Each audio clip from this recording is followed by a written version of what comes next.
হিন্দু ঐতিহ্যে কিছু সত্যকে নিছক সুপারিশ হিসাবে বলা হয় না। তারা এর ওজন বহন করে পবিত্র আদেশ, অনন্তকালের গভীরতা থেকে একটি ফিসফিস। এসব সত্যের মধ্যে বলা হয় যে গোমাতা ঐশ্বরিক গাবি, বিশুদ্ধতা এবং সার্বজনীন মাতৃত্বের অবতার, তার মানব সন্তানদের সতর্ক করে, যারা তাদের মধ্যে অধর্মের বিষ বহন করে তাদের আপনার বাড়িতে আমন্ত্রণ করবেন না, কারণ তাদের উপস্থিতি আপনার বাড়ির আলোকে অপবিত্র করে। এটি একটি রূপক নয়, বরং একটি সতর্কবার্তা যার প্রতিধ্বনি বেদ, পুরাণ এবং ঋষিদের গল্পে প্রতিধ্বনিত হয়। হিন্দুদের দৃষ্টিতে একটি বাড়ি কেবল একটি দেহকে আশ্রয় দেওয়ার জন্য তৈরি করা চার দেওয়াল না। এটি একটি মহাজাগতিক প্রতিফলন, একটি অনুজগৎ যেখানে দেবতা, পূর্বপুরুষ এবং সূক্ষ্ম শক্তিগুলি থাকে যা ভাগ্যকে রূপ দেয়। উপনিষদ বলে, যথা পিণ্ডে তথা ব্রহ্মাণ্ডে, শরীরে যা আছে তা মহাবিশ্বে আছে, এবং মহাবিশ্বে যা আছে তা দেহে রয়েছে। একইভাবে আপনার বাড়িতে যা আছে তা আপনার আত্মার প্রতিচ্ছবি হয়ে ওঠে। প্রতিটি শ্বাস, প্রতিটি চিন্তা, প্রতিটি উপস্থিতি যা এই পবিত্র স্থানটিতে প্রবেশ করে একটি অদৃশ্য ছাপ ফেলে, ইথারে খোদাই করা সিলমোহরের মতো। এইভাবে গোমাতার শিক্ষা শুধুমাত্র বাহ্যিক আতিথেয়তার কথা বলে না, কিন্তু অভ্যন্তরীণ সুরক্ষা। আপনার বাড়িতে কাউকে স্বাগত জানানোর অর্থ হল তাদের আপনার শক্তি, আপনার সূক্ষ্ম পরিবেশে অ্যাক্সেস দেওয়া। ঋষিরা শিখিয়েছিলেন যে একজন সাধারণ দর্শনার্থীও ঘরে বসে তার কর্মের কিছু অংশ বাতাসে জমা করে এবং স্থানের শক্তির কিছু অংশ নিয়ে যায়। আপনি কি কখনো অনুভব করেননি যে নির্দিষ্ট কিছু লোকের সাথে দেখা করার পরে আপনার ঘর হালকা, উজ্জ্বল হয়ে ওঠে, আর অন্যের আগমনের পর একটা অব্যক্ত ভারাক্রান্ততা স্থির হয়ে যায়, নীরব ছায়ার মতো? এটি উপস্থিতির অদৃশ্য ভাষা। মধ্যরামাজন এই নীতি নাটকীয় তীব্রতার সঙ্গে আবির্ভূত। মন্থরা যখন অন্ধকার অভিপ্রায় নিয়ে সেবক কৈকেয়ীর কক্ষে প্রবেশ করে, তখন সে কেবল শব্দই আনে না, সে রানীর হৃদয়ে একটি সূক্ষ্ম বিষের পরিচয় দেয়। রাজপরিবার এখন পর্যন্ত সম্প্রীতিতে ভরা, বিবাদের দৃশ্যে পরিণত হয়। ঋষিরা বলেন, কৈকেয়ী যদি মন্থরার প্রভাব প্রত্যাখ্যান করতেন তাহলে রামের বনবাস কখনোই হতো না। এটি একটি আকর্ষণীয় উদাহরণ, একটি একক উপস্থিতি একটি সম্পূর্ণ পরিবারের ভাগ্য পরিবর্তন করতে পারে। একইভাবে মহাভারতে চাটুকার এবং প্রতারক উপদেষ্টাদের ক্রমাগত অভ্যর্থনার কারণে কৌরবদের আবাস হিংসা ও লালসার কেন্দ্র হয়ে ওঠে। ধৃতরাষ্ট্র হৃদয় এবং চোখের দৃষ্টিতে অন্ধ, তার প্রাসাদে প্রবেশ করতে দিয়েছিলেন যারা তার ধার্মিকতার পরিবর্তে তার দুর্বলতাকে লালন করেছিলেন। আর এই দুর্বিসন্ধি ছিল কুরুক্ষেত্র যুদ্ধের কারণ।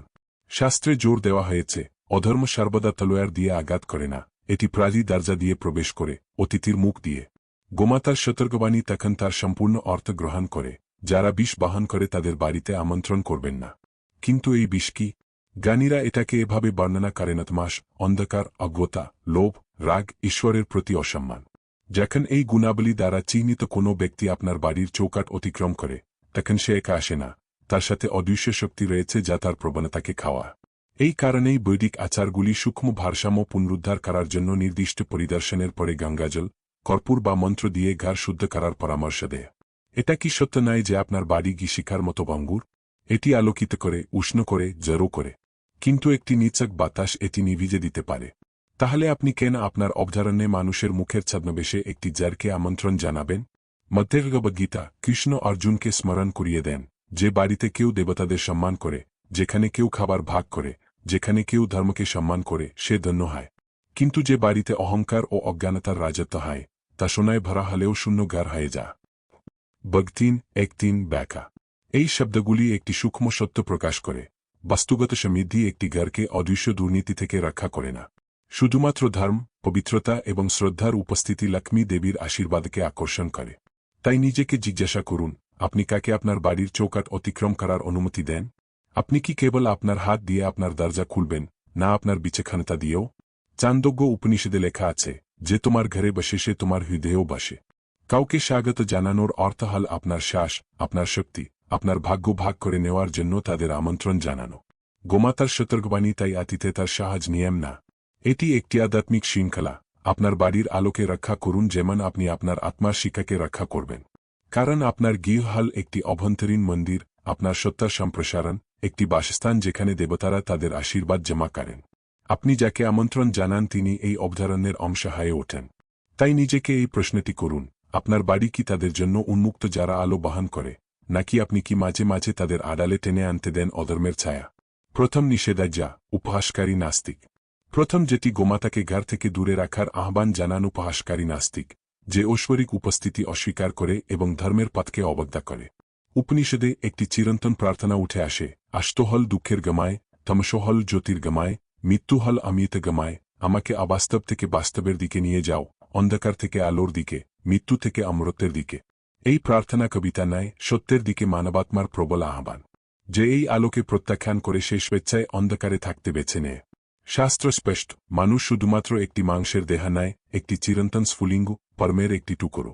মমেবংশ জীবলোকে জীবভূত সনাতন। ভগবদ্গীতায় কৃষ্ণ বলেছেন 1:5-7, এই জগতের জীবগুলি আমার চিরন্তন অংশ। পরমাত্মাকে অস্বীকার করা মানে নিজের সত্তাকে অস্বীকার করা। যে ব্যক্তি মন্ত্র, মন্দির বা পবিত্র আচার অনুষ্ঠানকে উপহাস করে সে কেবল একটি প্রথারই সমালোচনা করছে না, সে তার নিজের জীবনের উৎসকে অপমান করছে। মধ্যরামাজন কৈকেয়ীর উদাহরণ এই বিপদকে তুলে ধরে। তিনি একজন নাস্তিক ছিলেন না, কিন্তু মন্থরার কথায় তার হৃদয় খুলে দিয়ে, যিনি প্রতিষ্ঠিত আদেশ এবং ধর্মের পথকে তুচ্ছ করেছিলেন, তিনি সন্দেহ ও অবজ্ঞার চেতনায় ছেড়ে দিয়েছিলেন। তার বিচক্ষণতা মেঘলা ছিল। রামের নির্বাসনের দাবি করে তিনি তার পরিবার এবং সমগ্র অযোধ্যা রাজ্যকে শোকের মধ্যে নিমজ্জিত করেছিলেন। সত্যের প্রতি অবজ্ঞার ছায়াই ঘরের আলো জ্বলে উঠার জন্য যথেষ্ট। তাহলে যিনি ক্রমাগত এই অবজ্ঞায় লিপ্ত হন তার কি হবে? মধ্যে মহাভারত কৌরবদের মনোভাব একই বাস্তবতাকে প্রতিফলিত করে। অহংকারে অন্ধ দুর্যোধন বিশ্বাস ও ধর্মের নিয়মে হেসে উঠলেন। পাণ্ডবরা যখন যজ্ঞ করত এবং দেবতাদের প্রতি শ্রদ্ধা নিবেদন করত, তখন তিনি ঠাট্টা করতেন, নিজের ক্ষমতার মায়ায় ডুবে থাকতে পছন্দ করেন। ঋষিরা জানতেন যে দুর্যোধনের গার বাস্তুগত সম্পদে ভরা কিন্তু আধ্যাত্মিক সম্মানবিহীন, কেবল ধ্বংসকেই আকর্ষণ করবে। মহাকাব্য এটি নিশ্চিত করে, এই প্রাসাদটি কুরুক্ষেত্র যুদ্ধের শেলভূমি হয়ে ওঠে। উপহাসকারী নাস্তিক কেবল সন্দেহ করে না। সন্দেহ যখন আন্তরিক সত্যের দিকে একটি পদক্ষেপ হতে পারে।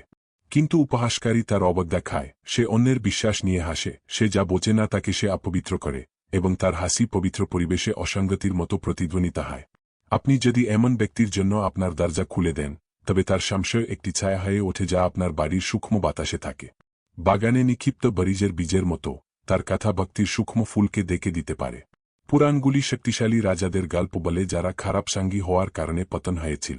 মধ্যে বিষ্ণু পুরাণ এটা বলা হয়, যেখানে ধর্ম তুচ্ছ সেখানে লক্ষ্মী প্রত্যাহার, লক্ষ্মী দেবী, সমৃদ্ধির দেবী, পরনিন্দা এবং আচার অনুষ্ঠানের উপহাসে ভরা বাড়িতে কখনো বাস করেন না। এই শব্দগুলির জন্য শুধুমাত্র কানকে বিক্ষুব্ধ করে না, ইথার এবং পবিত্র স্থানের শক্তিকেও দূষিত করে। মনে রাখবেন, আপনার বাড়ি একটি অভ্যন্তরীণ মন্দির। প্রতিটি দেয়াল একটি অদৃশ্য বেদী, প্রতিটি নিঃশ্বাস একটি স্থগিত মন্ত্র। যদি কোনো অতিথি এই কম্পনগুলিকে উপহাস করে তবে তারা কেবল হাসছে না, তারা অপবিত্র করছে।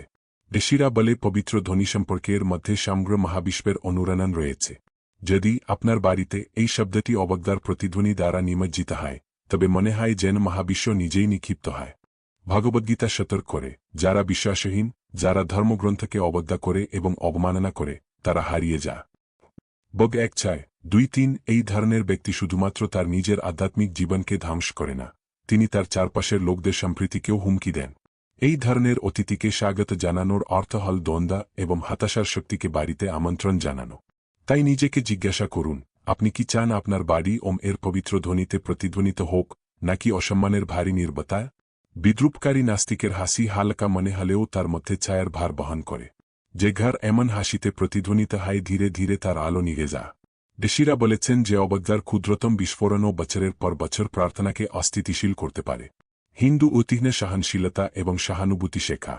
কিন্তু সংবেদনা মানে এই নাই যে যারা নিজের অবধারণাকে অপবিত্র করতে আসে তাদের অবধারণে প্রবেশ করতে দেওয়া। ধর্মের প্রকৃতি সুরক্ষা সতর্কতার সাথে শুরু হয়। গোমাতা বাদ দেওয়ার জন্য সতর্ক করেন না, তবে বাড়ির আলো রক্ষা করেন, যাতে লক্ষ্মী দেবী বিনা বাধায় সেখানে বাস করতে পারেন। তাই আবার নিজেকে জিজ্ঞাসা করুন, আপনার দরজা কি তাদের জন্য উন্মুক্ত যারা সত্যের সন্ধান করে, নাকি আপনি কখনো কখনো তাদের প্রবেশ করতে দেন যারা আপনার আত্মাকে পুষ্ট করে হাসে? দ্বিতীয় ব্যক্তিটি সেই ব্যক্তি যে শুধুমাত্র জন্য বেঁচে থাকে সে আর না করেই জমা হয়। ভগবদ্গীতার নিত্য শ্লোকে শ্রীকৃষ্ণ, যে ব্যক্তি নৈবেদ্য ছাড়াই নিজের জন্য সঞ্চয় করে সে পাপে বাস করে। BG 3:13 লোভী ব্যক্তি শুধুমাত্র তার স্বার্থপরতা আপনার বাড়িতে নিয়ে আসে না, সে হৃদয়ের শুষ্কতা আকর্ষণ করে। লক্ষ্মী দেবীর জন্য সমৃদ্ধির দেবী সেখানেই থাকেন, দান, তার পরিষেবা এবং সত্য। নিজেকে জিজ্ঞাসা করুন, যদি কোনো অতিথি কেবল আশীর্বাদ ছাড়াই নেওয়ার কথা ভাবেন, আপনি কি সত্যিই চান যে তার ছায়া আপনার বাড়িতে পড়ুক? বেদ বলে, যে ধানের শীষ ভাগ করে নেয় সে দেবতাদের আকর্ষণ করে, কিন্তু যে সব কিছু রাখে সে দারিদ্র্যকে আকর্ষণ করে। তৃতীয় নিষেধ, ধ্বংসাত্মক ক্রুদ্ধ ব্যক্তি। গোমাতা যে 3 জনকে স্বাগত জানাতে নিষেধ করেছেন, তার মধ্যে সম্ভবত সবচেয়ে বিপজ্জনক সেই যে বাস করে রাগ এবং সহিংসতা রাগ একটি নিছক মনের অবস্থা নয়, এটি একটি গ্রাসকারী শিখা যা এটি স্পর্শ করে যা কিছু গ্রাস করে। মধ্যে মহাভারত বলা হয় ক্রোধা এ ভি শত্রু, ক্রোধ হল অভ্যন্তরীণ শত্রু, এটি আত্মাকে গ্রাস করে যেমন আগুন কাঠকে গ্রাস করে। যে জ্বলন্ত হৃদয় নিয়ে আপনার বাড়িতে প্রবেশ করে সে একা আসে না, সে তার সাথে একটি জার নিয়ে আসে যা আপনার বাড়ির সূক্ষ্ম ভারসাম্যকে বিপর্যস্ত করে। এর গল্পটি দেখুন বিধ্বস্ত রামায়ণে। এই রাজা ছিলেন বেদের গুরু, শিবের পরম ভক্ত, অতুলনীয় শক্তির যোদ্ধা। তবু সে নিজের রাগ ও অভিমানের দাস ছিল। যখন তার বোন শূর্পণখা অপমানিত হয়েছিল, তখন রাবণ অন্ধ ক্রোধে পরাস্ত হয়েছিল। তার রাগ তার হৃদয়ে সীমাবদ্ধ থাকেনি, এটি ধ্বংসাত্মক কর্মে রূপান্তরিত হয়েছিল, সীতার অপহরণ। অভ্যন্তরীণ আগুন থেকে জন্ম নেওয়া এই কাজটি কেবল তার পত্নী নয়, তার সমগ্র রাজ্যে লঙ্কার ধ্বংসও ঘটিয়েছিল, যা ভস্মে পরিণত হয়েছিল। পাঠটি স্পষ্ট, সম্পদ, জ্ঞান বা শক্তি যাই হোক না কেন, অনিযন্ত্রিত রাগ একজন রাজাকে দাসে পরিণত করে এবং একটি প্রাসাদকে আগুনে পরিণত করে। মহাভারতে এর আরেকটি চমকপ্রদ উদাহরণ রয়েছে। দুর্যোধন পাণ্ডবদের প্রতি তার ক্রোধ এতটাই তীব্র ছিল যে তা একটি আবেশে পরিণত হয়েছিল।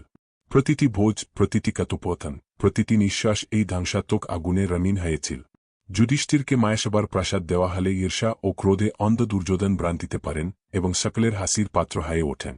তার হৃদয়ে শান্তি বাস করতে দেওয়ার পরিবর্তে তিনি তার ঘৃণা পোষণ করেছিলেন। ফলাফল কুরুক্ষেত্রের মহান যুদ্ধ, একটি এক উৎস থেকে জন্মগ্রহণ, একটি বিভ্রান্তি। ক্রোধ ক্রোধ শুধু যে তা বহন করে তাকেই ধ্বংস করে না, এটি তার চারপাশের সমস্ত স্থানকে দূষিত করে। প্রাচীন ঋষিরা শিখিয়েছিলেন যে রাগ একটি ভারী কম্পন নির্গত করে, কালো ধোঁয়ার মতো যা সূক্ষ্ম বাজুকে অস্পষ্ট করে। যদি এই ধরনের সত্তা আপনার বাড়িতে প্রবেশ করে, তবে তিনি উষ্ণতা বা সুরক্ষা আনেন না, তিনি একটি অদৃশ্য পোড়া নিয়ে আসেন যা শান্তি গ্রাস করে। তার কথা শুকনো কাপড়ে চড়ে পরা স্ফুলিঙ্গের মতো, প্রতিটি বাক্য জাবরা করতে পারে, প্রতিটি দৃষ্টিতে অস্বস্তি বপন করতে পারে। আপনি কি কখনো লক্ষ্য করেছেন যে নির্দিষ্ট উপস্থিতি বাতাসকে গান করে তোলে, প্রায় অবাধে, যে তাদের সঙ্গে একটি সরল নির্বতা নিপীড়ক হয়ে ওঠে, যেন পুরো পরিবেশটি অদৃশ্য উত্তেজনার কাঁপছে? এটি ধ্বংসাত্মক ক্যালেরিকের চিহ্ন।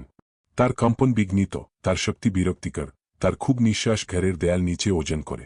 ঋষি বিদুর দাসলে মহাভারত ধৃতরাষ্ট্রকে উড়িয়ে দিয়েছেন, একজন রাগান্বিত মানুষের কোনো বন্ধু নেই, শান্তি নেই, প্রজ্ঞা নেই। অন্য কাউকে পুড়িয়ে ফেলার আগে সে নিজের ঘর পুড়িয়ে ফেলে। তবু ধৃতরাষ্ট্র এই কথায় চোখ বুলিয়ে নিলেন। তিনি দুর্যোধনকে তার ক্রোধে চালিত হয়ে অ্যাসেম্বলি হলে দ্রৌপদীর সম্মান নষ্ট করতে দেন। সেই মুহূর্তটি ছিল কোনো প্রত্যাবর্তনের পয়েন্ট। কৌরবদের বাড়িটি তার নিজের ধ্বংসে সিলমোহর করা হয়েছিল। সব কারণ একটি পরিবার স্থায়ী অতিথির মতো রাগ করতে দিয়েছে। উপনিষদের রাগকে হিংস্র বাতাসের সাথে তুলনা করা হয়েছে। এটি বিবেকের শিখার সাথে সহাবস্থান করতে পারে না। আপনার ঘর যদি হয় ঘির প্রদীপ, নরম ও আলোকিত, তাহলে রাগী সত্তার উপস্থিতি সেই বাতাস যা আলো নিভিয়ে দেয়। আর প্রদীপ নিভে গেলে অন্ধকার জায়গা দখল করে নেয়। আপনি কি সত্যিই সেই বাতাসে আপনার দরজা খুলতে চান? আপনি কি ঝড়ের কারণে আপনার ভিতরের আলো নিভে যাওয়া দেখে ঝুঁকি নিতে চান যা আপনার না? ভগবদ্গীতা স্পষ্টভাবে বর্ণনা করে যে ক্রোধ দ্বারা সৃষ্ট অভ্যন্তরীণ ধ্বংসের চক্র।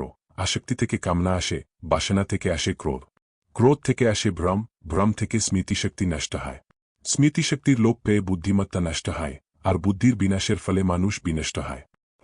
BG 2:62-63 যে রাগের মধ্যে থাকে সে ইতিমধ্যেই এই দুষ্টচক্রের বন্দী। তাকে আপনার বাড়িতে স্বাগত জানানো এই চক্রটিকে আপনার নিজের জায়গা স্বীকার নিতে আমন্ত্রণ জানাচ্ছে। হিন্দু ঐতিহ্য আত্মনিযন্ত্রণ, ধৈর্য এবং অভ্যন্তরীণ শান্তি শেখা। তবে এটি সতর্ক করে, যারা এই নিযন্ত্রণ প্রত্যাখ্যান করে তাদের আপনার অভয়ারণ্যকে দূষিত করতে দেবেন না। বাড়ি অবশ্যই এমন একটি জায়গা হতে হবে যেখানে শান্তি, শান্তি, ভক্তি, ভক্তি এবং সত্য, সত্য। রাগান্বিত মানুষ এই 3 গুণের শত্রু। তাই নিজেকে জিজ্ঞাসা করুন, যদি আপনার ঘর একটি বাঙ্গুর বাতি হয়, তবে আপনি কি তাকে আমন্ত্রণ জানাতে চান যিনি তার রাগান্বিত বাতাসে ফু দেন? আপনার চুলা যদি একটি পদ্ম হয়, আপনি কি এটিতে আগুন ঢেলে দিতে চান যা এটিকে ছাই করে দেয়া? উত্তর আপনার মধ্যে আছে। এবং গোমাতা ইতিমধ্যেই আপনাকে ফিসফিস করে বলেছে, আপনার অবধারণাকে ক্রোধের শিকা থেকে রক্ষা করুন, কারণ তারা সময়ের চেয়ে দ্রুত গ্রাস করে। লক্ষ্মী দেবী, সমৃদ্ধির কোমল দেবী, সর্বদা গোমাতা, দিব্য গরুর পাশাপাশি হাঁটেন। তার পদক্ষেপটি ফুলের ঝর্ণার মতো হালকা, তবে তার পছন্দটি দাবি করে। তিনি কেবল সেই বাড়িতেই প্রবেশ করেন যেখানে বিশুদ্ধতা, আতিথেয়তা এবং আন্তরিক ভক্তি রাজত্ব করে। যেখানে মন্ত্রের উচ্চারণ এবং নম্র হৃদয়ের স্বচ্ছতা উত্থিত হয়, সেখানে তিনি বাস করেন। কিন্তু সে তাদের থেকে মুখ ফিরিয়ে নেয় যারা বিদ্রুপকারী, নাস্তিক, লোভী, কৃপণ বা ক্রুদ্ধ ধ্বংসকারীকে স্বাগত জানায়, কারণ তার দীপ্তি অধর্মের ধোঁয়ায় জ্বলে না। ভগবদ্গীতা আমাদের শিক্ষা দেয় যে প্রকৃত সম্পদ সম্পদ সঞ্চয়ের মধ্যে নয়, বরং অভ্যন্তরীণ ভারসাম্যের মধ্যে রয়েছে। এটি বলে যে প্রকৃত সমৃদ্ধি হল হৃদয়ে শান্তি, মনের স্বচ্ছতা, সম্পর্কের মধ্যে ভালোবাসা।